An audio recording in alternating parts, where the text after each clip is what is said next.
बिस्मिल्लाहिर्रहमानिर्रहीम। टॉपिक है हमारा करेक्टरिस्टिक ऑफ साउंड और चैप्टर नंबर है हमारा 11 साउंड और 10th class. Characteristics of sound में है sounds of different objects can be distinguished on the basis of different characteristics as described below. अब साउंड हमारी होती तो आवाज़ ही है, लेकिन आवाज़ में भी बहुत ज़्यादा फ़र्क होता है। उसकी लाउडनेस होती है जो कि एम्पलीट्यूड पे डिपेंड करती है, एरिया वाइज डिपेंड करती है, और डिस्टेंस जो होता है वाइब्रेटिंग बॉडी का और हमारे कान का उस पर भी डिपेंड करती है कि कितनी लाउडनेस है आवाज़ की। उसके अलावा पिच होती है। पिच का मतलब होता है बारीक आवाज़ का होना और मोटी आवाज़ का होना। इसके अलावा क्वालिटी होती है साउंड की, कुछ अच्छी आवाज़ें भी होती हैं, कुछ बुरी आवाज़ें भी होती हैं। अब इसके अलावा इंटेंसिटी है। इंटेंसिटी का मतलब भी शिद्दत पर होता है कि आवाज़ की कितनी शिद्दत है, जो हमारे कान को बर्दाश्त हो रही है कि नहीं हो रही, तो इंटेंसिटी लेवल भी इसका आ जाएगा। तो सबसे पहली जो करेक्टरिस्टिक्स है साउंड की वो है लाउडनेस, कि कितनी उसकी लाउडनेस का मतलब होता है कितनी ऊंची आवाज़ है या कितनी मध्यम आवाज़ है। Loudness is the characteristic of sound by which loud and फेंट साउंड्स कैन बी डिस्टिंग्विश्ड। अब लाउडनेस जो होती है किसी भी साउंड की, उससे ये पता चलता है कितनी आवाज़ जो है वो कितनी लाउड है या फेंट है। ठीक है। When we talk to our friends, our voice is low, but when we address a public gathering, our voice is loud. जब हम अपने फ्रेंड्स से बात कर रहे होते तो हमारी आवाज़ होती है वो लो होती है, लेकिन जब हम गैदरिंग में पब्लिक से मुखातिब होते हैं तो हमारी आवाज़ होती है वो लाउड होती है। Loudness of sound depends upon a number of factors. अब लाउडनेस जो होती है वो डिफरेंट जो है फैक्टर्स पर डिपेंड करती है। Some of them are discuss below.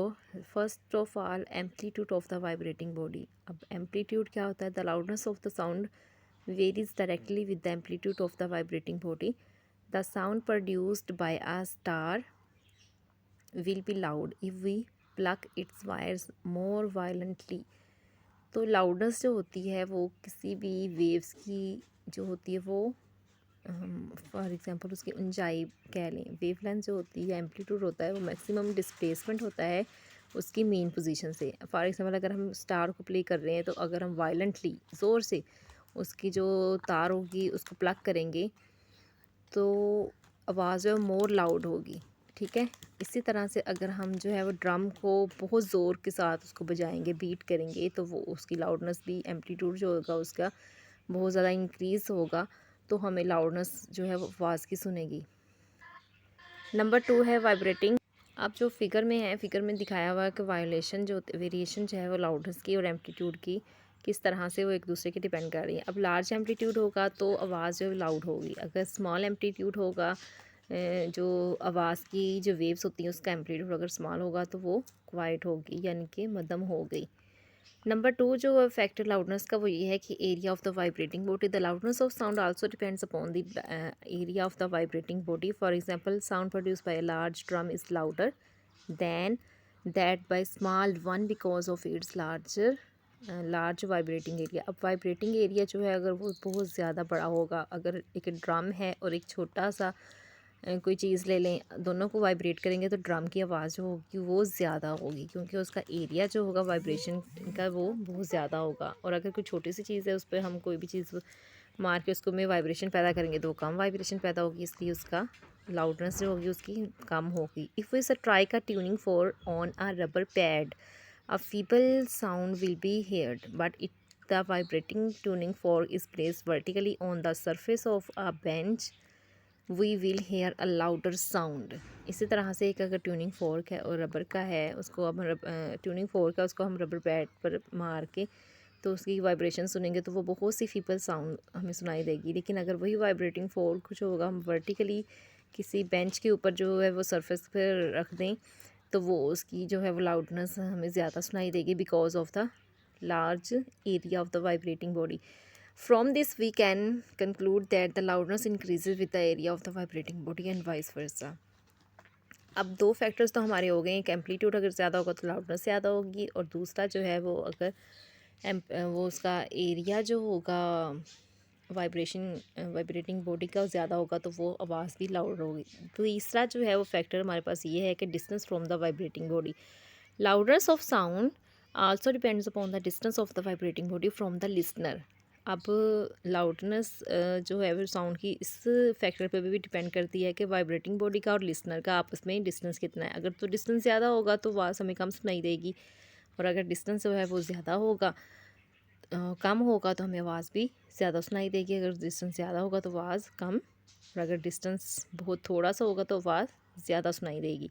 Loudness also depends upon the physical condition of the years of the listener, और ये तो बहुत ही इंपॉर्टेंट बात है कि फ़िज़िकल कंडीशन पर भी डिपेंड करता है। अगर सुनने वाले का कान सही है तो हमें ज़्यादा आवाज़ सुनाई देगी, अगर सुनने वाले का कान ही सही नहीं है तो आवाज़ नहीं सुनाई देगी। A sound appears louder to a person with sensitive ears, एक सेंसिटिव ईयर्स जो होगा, ज़्यादा महसूस करने वाला कान, उसको जो है वो लाउडर आवाज़ सुनेगी। To a person with defective ears, उस पर्सन की जो किसका जो है वो कान डिफेक्टिव है उसको कम सुनाई देगी। However there is a characteristic of the sound which does not depend upon the sensitivity of the ear of the listener and is called the intensity of sound. अब जो सेंसिटिविटी है of the ear of the listener, इसको हम intensity of sound भी बोलते हैं। Pitch is the characteristic of sound by which we can distinguish between a shrill and a grave sound. अब जो पिच क्या होती है, ये फ्रीक्वेंसी पे डिपेंड करेगी। फ्रीक्वेंसी का मतलब ये है कि higher pitch means higher frequency, और अगर लोअर पिच है तो हम कहेंगे लोअर फ्रीक्वेंसी है। फॉर एग्ज़ाम्पल, अगर किसी लेडी की आवाज़ है, चिल्ड्रन की आवाज़ है, तो हम कहेंगे कि उसकी जो फ्रीक्वेंसी होगी वो हायर होगी than that of a man. ठीक है, the frequency of the voice of the ladies. अब लेडीज़ की और चिल्ड्रन की जो आवाज़ की फ्रीक्वेंसी होती है वो ज़्यादा होती है, और आदमियों की जो आवाज़ की फ्रीक्वेंसी होती है वो कम होती है। Therefore the voice of the ladies and children is shrill. Shrill यानी कि बारीक होती है क्योंकि इनकी फ्रीक्वेंसी ज़्यादा होती है, एंड ऑफ हाई पिच, और इनकी पिच जो होती है वो हाई होती है। The relationship between the frequency and the pitch is illustrated in figure 11.8। 11.8 पर देखें जी, लो पिच है तो लो फ्रीक्वेंसी है, हाई पिच है तो हाई फ्रीक्वेंसी है। Variation of the pitch with the frequency. Next है क्वालिटी और इंटेंसिटी। ये हम नेक्स्ट टॉपिक में, नेक्स्ट वीडियो में हम पढ़ेंगे। आज इतना ही।